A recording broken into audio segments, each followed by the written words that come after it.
നമ്മൾ വീട്ടിലാണെങ്കിലും ജോലി സ്ഥലത്താണെങ്കിലും നമ്മളൊരു നല്ല കാര്യം ചെയ്തിട്ടുണ്ടെങ്കിൽ നമ്മൾ സന്തോഷത്തോടെ നമ്മൾ പറയില്ല, നമ്മൾ അപ്രീഷിയേറ്റ് ചെയ്തില്ല. നമ്മൾ ഹോട്ടലിൽ ചെന്ന് നമ്മൾ ഫുഡ് കഴിക്കുകയാണ്, ഒരു നല്ല ഫുഡാണെങ്കിൽ അവിടെ കൗണ്ടറിലല്ലേ ഓണറോട് നല്ല ഫുഡായിരുന്നു കേട്ടോ എന്ന് എത്ര പേര് പറയാറുണ്ട്? പറയില്ല.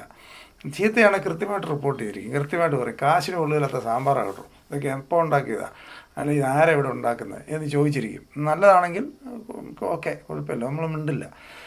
ഇത് നമ്മൾ ഏറ്റവും കൂടുതൽ നമ്മൾ പഠിക്കേണ്ട രണ്ട് വാക്ക്, പ്രത്യേകിച്ച് മലയാളികൾ ഏറ്റവും കൂടുതൽ നമ്മൾ പ്രാക്ടീസ് ചെയ്യേണ്ട രണ്ട് കാര്യങ്ങൾ താങ്ക് യുവും സോറിയാണെന്ന് പറയും. അതായത് രണ്ടുമാണ് നമ്മൾ ഏറ്റവും കുറച്ച് ഉപയോഗിക്കുന്ന വാക്കുകൾ. വേറൊരാളിൽ നിന്ന് എന്തെങ്കിലും ഒരു ഇത് കിട്ടിയിട്ടുണ്ടെങ്കിൽ അന്നേരം താങ്ക് യു പറഞ്ഞ് ശീലിക്കുക.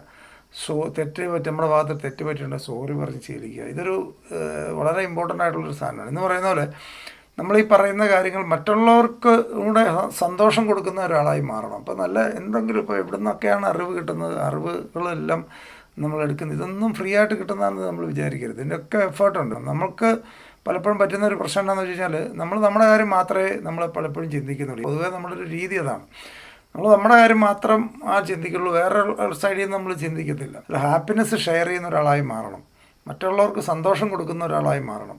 കൂടുതൽ ആൾക്കാരും നമ്മൾ പ്രോബ്ലം ഷെയറിങ് ആൾക്കാരാണ്, പ്രോബ്ലം ക്രിയേറ്ററാണ്. ലോകത്തിലെ ഏറ്റവും കൂടുതൽ പൈസ ഉണ്ടാകുന്ന ആൾക്കാരാണ്, സിമ്പിളാണ്, ഏറ്റവും കൂടുതൽ പ്രോബ്ലം സോൾവ് ചെയ്യുന്നവർക്കാണ്, ഏറ്റവും കൂടുതൽ കോംപ്ലിക്കേഷൻ സോൾവ് ചെയ്യുന്നവർക്കാണ് ഏറ്റവും കൂടുതൽ പൈസ കിട്ടുന്നത് എല്ലായിടത്തും. അവരെയാണ് ഏറ്റവും കൂടുതൽ ആൾക്കാർ ഇഷ്ടപ്പെടുന്നത്. വളരെ ഡിഫറൻ്റ് ആയിട്ടുള്ള ആൾക്കാരെ അക്കോമഡേറ്റ് ചെയ്യാൻ പറ്റുക.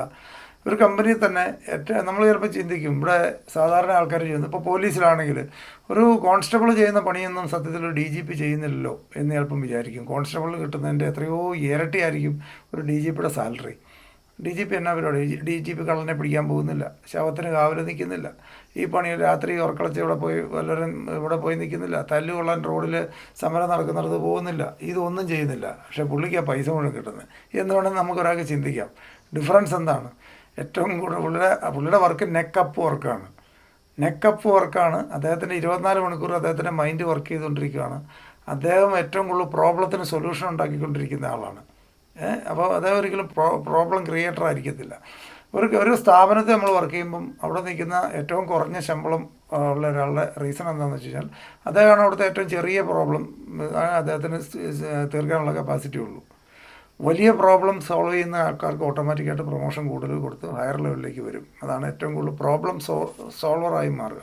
ഞാൻ വളരെ സിമ്പിളായിട്ട് ചോദിക്കുന്നതാണ്, നിങ്ങൾ ഓരോരുത്തരും ചെയ്തുകൊണ്ടിരിക്കുന്ന ജോലി ഇന്ന് വേറൊരാളെ ഏൽപ്പിച്ചാൽ എത്ര ദിവസം കൊണ്ട് അവരത് നിങ്ങൾ ചെയ്തുകൊണ്ടിരിക്കുന്ന അത്രയും പെർഫെക്ഷൻ ചെയ്യാൻ പറ്റും? പലചരക്ക് കട നടത്തുമായിരിക്കും, പച്ചക്കറി കട നടത്തുമായിരിക്കും, അല്ലെങ്കിൽ കടലക്കച്ചവടം നടത്തുന്ന ഒരാൾ.